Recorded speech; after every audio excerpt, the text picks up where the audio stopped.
लोग अगर इन्वेस्टमेंट के बारे में निवेश करते वक़्त सबसे ज़्यादा कौन-कौन सी गलतियाँ करते हैं? टॉप 3 मिस्टेक्स के बारे में आप बता दीजिए। ओके, हम इंसान हैं तो मैं पहली बात यही बोलता हूँ कि हम इंसान हैं, गलती, भूल-चूक माफ़ है। हुँ, वैसे बोलते हैं भूल-चूक माफ़। गलती होती है, इंसान से गलती होती है, नहीं तो अगर नहीं है गलती करेंगे तो हम फिर देव या भगवान हो सकते हैं। तो इंसान से गलती होती है, वेरी इंपॉर्टेंट थिंग। ये पर आप उस गलती से सीखते हो कितना वो इम्पोर्टेंट है। यहाँ तक कि वॉरेन बफेट ग्रेट इन्वेस्टर ने भी गलती की है, बहुत बार गलती की है, पर उन्होंने सीखा है। आगे जाके उन्होंने इन्वेस्टमेंट नहीं किया उस पर्टिकुलर कंपनी में या उस पर्टिकुलर सेक्टर। तो ये हमें क्या दिखा रही है? ज़िंदगी हमें हमेशा मिस्टेक्स करने की अपॉर्च्युनिटी देगी। सो हमें मिस्टेक्स करना ही है और उससे हमें सीखना है और नया मिस्टेक्स कीजिए जिससे हम उसको पार रख सकें। सो अगर आपने मिस्टेक किया है, तो what kind of mistake? Is investing without a clear goal.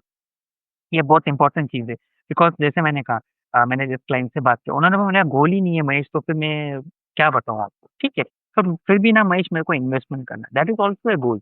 कि goal without a goal you हुँ, are investing that is also a goal. So this is अच्छा, a very important thing. See, many people start investing without knowing what they are for investing for. When they will need the money, कि कब चाहिए उनको, तब 10 साल, 5 साल, 3 साल, 2 साल, and how much risk they handle. जैसे वो स्विमिंग पूल का एग्जांपल आप देखें, हाँ, कि जो बच्चे हैं, जिसको रिस्क जितना लेना है, वो उतने लेवल पे वो स्टेट सेल्फ से उड़ी मारते हैं बस। So you need to understand how much risk you can take if you अच्छा, are in age of 60. So can you take the risk of investing stocks? No, probably no, never no.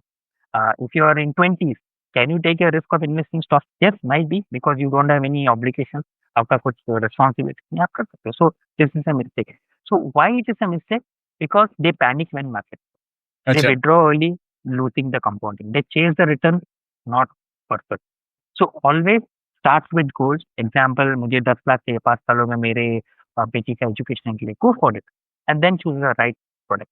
Second thing जो गलती हो रही है choosing the odd tip जो मैंने last question में बताया कि ट्रेंड। तो आजकल लोग ना क्रिप्टो में इन्वेस्टमेंट कर रहे हैं, मैं भी करूँ।